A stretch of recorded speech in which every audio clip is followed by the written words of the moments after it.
हाँ तो मेरे प्यारे बच्चों, कैसे हो? उम्मीद करता हूँ ठीक हो। आज हम आपको सिखाएंगे ब्रज गुणन विधि से कैसे हल करते हैं, ठीक है। और ये भी आपके परीक्षा में 2 अंक का पूछा जाता है। ब्रज गुणन विधि के लिए आपको सबसे पहले जो काम करना होता है वह समीकरण 1 और समीकरण दोनों को 0 के बराबर करना होता है। तो चलिए हम सबसे पहले 0 को बराबर करते हैं। 0 से बराबर, 0 को बराबर, चलिए जैसे आपको दिया हुआ है 8x + 5y होगा यहाँ पे 5y -9 बराबर 0। इसको फर्स्ट मानेंगे। सबसे पहले काम होता है कि समीकरण को 0 के बराबर करना, ये फर्स्ट हो गया। और सेकंड में क्या होता है 3x + 2y - 4 बराबर 0, इक्वेशन फर्स्ट। उसके बाद से इसमें a1 b1 c1 a2 b2 c2 मानना पड़ता है। किसमें? ब्रज गुणन विधि में इसका फार्मूला होता है, उससे आपका आंसर आएगा। चलिए हम क्या मानेंगे, a1 का वैल्यू कौन होगा, ये जो होगा a1 होगा, ये जो होगा b1 होगा, ये जो होगा c1 होगा। समीकरण 1 से a1 b1 c1 निकलता है, समीकरण 2 से क्या निकलता है a2 b2 और c2। आई होप इतना समझ में आ गया होगा। एक बार फिर से देखते हैं, a1 a2 और a1 b1 और b2 इतना निकालना होगा। और यार किसका गलती हो रहा है, c1 a1 b1 c1, a1 का मान कितना है 8, b1 का मान कितना है 5, c1 का मान कितना है -9। उसी तरह से फिर जाएंगे, इसमें a2 का मान कितना होता है a2 b2 और c2। a2 का मान समीकरण 2 से और a1 का मान 1 से। a2 का मान कितना है 3, b2 का मान कितना है 2 और c2 का मान कितना है -4। इतना करने के बाद फिर से समझते हैं। ब्रज गुणन विधि में सबसे पहले समीकरण को 0 के बराबर किया जाता है। दोनों को 0 के बराबर कर लिए। उसके बाद से a1 b1 c1 a2 b2 c2 का मान निकाला जाता है। वो कैसे निकलता है, समीकरण 1 से a1 b1 c1 आता है और समीकरण 2 से a2 b2 c2 आता है। उसके बाद से आपका एक फार्मूला होता है, x बराबर फार्मूला होता है, क्या होता है b1 c2, क्या होता है b1 c2। ये फार्मूला आपको याद करना पड़ेगा कि b1 c2 होता है और बट्टी में जो है a1 b2 होता है। एकदम आराम से b1 c2 और a1 b2, ये फार्मूला आप देख लीजिए, आपकी किताब में भी दिया हुआ है, आराम से देख लीजिए। b1 c2 और a1 b2। अगर आपको ये याद है तो अब जो है क्या करते हैं, इसका माइनस करते हैं। क्या करते हैं, इसका माइनस करते हैं, दोनों का नीचे में माइनस करते हैं। चलिए माइनस करके दिखाते हैं आपको, ठीक है। माइनस कैसे करते हैं, यहाँ पर b1 है तो यहाँ पर हो जाएगा b2, यहाँ पर c2 है तो यहाँ पर हो जाएगा c1। उसके बाद से फिर यहाँ माइनस देते हैं। यहाँ पर a1 है तो यहाँ पर हो जाता है a2 और यहाँ पर b2 है तो यहाँ पर हो जाता है b1। ये फार्मूला आपको याद रखने पड़ेंगे। आप फिर से समझा देते हैं, देखिए आपको x बराबर b1 c2 बटे a1 b2 होता है, इसको याद रखना है। अब देखिएगा b1 है तो यहाँ पर हो जाएगा b2, c1 है तो यहाँ पर हो जाएगा c1, c2 है तो c1, माइनस a1 है तो यहाँ हो जाएगा a2 और b2 है तो यहाँ हो जाएगा b1। उसके बाद से सब फार्मूला का कमाल करना है, ये हो गया। अब मान कैसे रखना है थोड़ा सा ध्यान दीजिएगा, मान कैसे रखना है उस पर थोड़ा सा ध्यान दीजिएगा। हमने कहा कि b1 का मान कितना है, तो b1 का मान 5 है। b1 का मान कितना है 5 है, तो देखिए हम b1 का मान 5 रखेंगे। यहाँ पर आराम से देखिए b1 का मान कितना है 5 रखेंगे, इनटू c2 का जो मान होगा वह -4 है, तो यहाँ पर लिखेंगे हम -4, ब्रैकेट को बंद कर देंगे। ये ब्रैकेट को बंद करना बहुत जरूरी है, क्योंकि यहाँ से आपका ना क्वेश्चंस गलत होने के चांस बहुत ज्यादा होते हैं। उसके बाद से माइनस दीजिए। फिर b2 का मान कितना है, b2 का मान है आपका 2, तो यहाँ पर 2 लिख दीजिए, इनटू c1 का मान कितना है तो -9, तो यहाँ पर लिख दीजिए -9। आप कोशिश करें तो आप ऐसे लिख सकते हो, आप कोशिश करो तो आप ऐसे लिख सकते हो, 1% भी गलत नहीं होगा। ऐसे लिखिएगा 1% भी गलत नहीं होगा। a1 b2, a1 का मान कितना है 8 गुना 8 हो गया। अब b2 का मान कितना है, b2 का मान 2, यहाँ पर 2 कर दीजिए, ब्रैकेट बंद, माइनस a2 का मान कितना है, a2 का मान जो है 3, तो यहाँ 3 लिख दीजिए, इंटू b1 का मान कितना है b1 का मान कितना है b1 का मान 5, तो यहाँ पर 5 लिख दीजिए।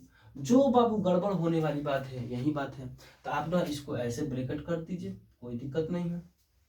अब इससे भी थोड़ा सा और सहूलियत चाहते हैं तो आप ऐसे कर सकते हैं, आप ऐसे कर सकते हैं। इससे स्पष्ट हो जाता है कि सब अलग अलग पार्ट है। तो देखिएगा यही काम करना है, जब ब्रैकेट नहीं दीजिएगा तो सब गलती हो सकता है। आगे चलो, प्लस माइनस माइनस, 5 चौके 20, माइनस माइनस प्लस, 9 दूनी 18 बटा 8 दूनी 16, माइनस है तो माइनस, 5 3 15। ठीक है, आगे इधर देख लेते हैं। 20 और 18 का मामला जो होगा वो होगा -2 बटा इसका जो होगा 1, इसका मतलब होगा 2, मतलब कि आपका जो x का जो मान आएगा वो कितना हो जाएगा -2। इतना सबको समझ में आया? आप स्क्रीनशॉट ले सकते हैं, आप इतना समझ में आया तो आप स्क्रीनशॉट ले सकते हैं। ठीक है, चलिए आगे चलते हैं। आगे यह जो है आपका x का वैल्यू निकल गया। अब हम इसी प्रकार जो है अब हम y का वैल्यू निकालेंगे। ठीक है, अब y का वैल्यू कैसे निकलेगा इसको मिटा सकते हैं, आप स्क्रीनशॉट ले लिए। अब देखिए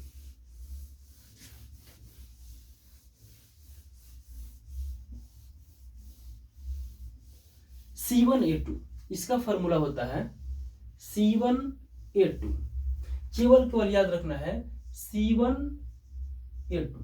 वहां पर था B1C2, वहां पर पहले क्या था B1C2 और यहाँ पर C1A2। देखिएगा ये फॉर्मूला होता है, नीचे का दोनों का एक ही होता है। ब्रजगुणन विधि में x का जो मान आता है और y का जो मान आता है वो सब नीचे वाला एक ही होता है। ये C1A2 है और नीचे क्या होता है A1B2। A1B2 ना दोनों में होता है, आप x में भी होता है और y में भी होता है। चलिए यहाँ देखिएगा C1 है तो यहाँ हो जाएगा C2, यहाँ A2 है यहाँ हो जाएगा A1 माइनस, यहाँ A1 है तो यहाँ हो जाएगा A2, यहाँ B2 है तो यहाँ हो जाएगा B। ठीक है, मान रखिए C1A2, C1 का मान कितना है -9, तो -9 दीजिए, इनटू A2 का मान कितना है, A2 का मान 3 है तो 3 दीजिए और ब्रैकेट को बंद कीजिए। 1% भी गलती नहीं होगा सर ब्रजगुणन विधि में। ठीक है, माइनस है तो माइनस दीजिए, फिर ब्रैकेट कीजिए। C2 का मान कितना है -4, तो यहाँ लिखिए -4 रखिए, इनटू -4 हो गया। C1 का मान कितना है 8 है तो यहाँ पर 8 रख दीजिए, बटा कर दीजिए। ठीक है, सबको दिखाई दे रहा है? हाँ, वहां तक दिखाई दे रहा है। उसके बाद से क्या करेंगे A1B2, A1 का मान कितना है 8 कर दीजिए। B2 का मान कितना है, यहाँ से देखिए B2 का मान कहाँ है 2 है तो 2 रख दीजिए और गुणा कर दीजिए माइनस। फिर ये जो है A2B1, A2 का मान कितना है 3 है, B1 का मान कितना है B1 5, यहाँ पर लिख दीजिए 5। अपने बात से कुछ नहीं जाता, 9 3 27 plus minus minus, 9 3 27 minus minus plus, 8 चौके 32 बट्टे 8 दूनी 16 माइनस 5 3 15।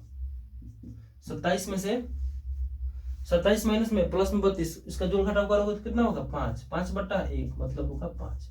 मतलब y का जो मान आएगा वो कितना आएगा 5 आएगा, y का मान कितना आएगा 5 आएगा। इसलिए आप लिख सकते हो, यहाँ पर आप लिख सकते हो, क्या लिख सकते हो ध्यान से देखना, लिख सकते हो x बराबर y, x बराबर y नहीं, y x बराबर कितना आया था, x बराबर कितना आया था 2 आया था, -2 आया था और y का मान 5। यही आपका उत्तर होगा। आप ब्रजगुणन विधि से हल करें उतना ही आएगा, प्रतिस्थापन से हल करें उतना आएगा, विलोपन से हल करें उतना ही आएगा। समझे ना, ये हुआ आपका ब्रजगुणन विधि। एक बार फिर से समझाते हैं। ब्रजगुणन विधि से जब आप हल करने का प्रयास करते हैं तो सबसे पहले समीकरण जो दिया रहेगा उसको 0 के बराबर करेंगे। उसके बाद से A1 B1 C1 A2 B2 C2 का मान ज्ञात करेंगे। A2 B2 C2 A1 B1 C1 A2 B2 C2 का मान ज्ञात करेंगे। उसके बाद से फार्मूला क्या लगाएंगे उस पर थोड़ी सी चर्चा फिर से करना चाहेंगे। देखिए हमने कहा कि अगर आपको x का वैल्यू निकालना हो तो हमको B1 C2 चाहिए और y का वैल्यू निकालना हो तो हमको C1 A2 चाहिए। और जो नीचे का जो मामला है ये जो है A1 B2 और इसमें भी A1 B2 होता है। ये x का फार्मूला है और ये y का फार्मूला है। देखिएगा x बराबर B1C2 बटा A1 B2 बटा A1 B2, y बराबर C1A2 बटे A1 B2, मतलब ये दोनों का एक है, A1 B2 A1 B2, simple A1 A ABCD का A और B दो पर A B नीचे हो गया। उसके बाद से B1C2 जो है याद हो जाता है, B1C2 x में होता है और C1A2 y में होता है। अब इसका अगला मामला कैसे लिखाएगा, अगला B1 है तो यहाँ पर B2, C2 है तो यहाँ पर C1, A1 है तो यहाँ पर A2, B2 है तो यहाँ पर B1, फिर इसको लिखना है C1 है तो यहाँ पर C2, A2 है तो यहाँ पर A1, फिर यहाँ पर A2 है, A1 है तो A2, B2 है तो B1। ये आपका जो है, ये जो है आपका किसका सूत्र है, ब्रजगुणन विधि से बनाने का सूत्र है। ये क्वेश्चन पूछ चुका है, हो सकता है पूछे, इसलिए तब तक के लिए जय हिंद जय भारत।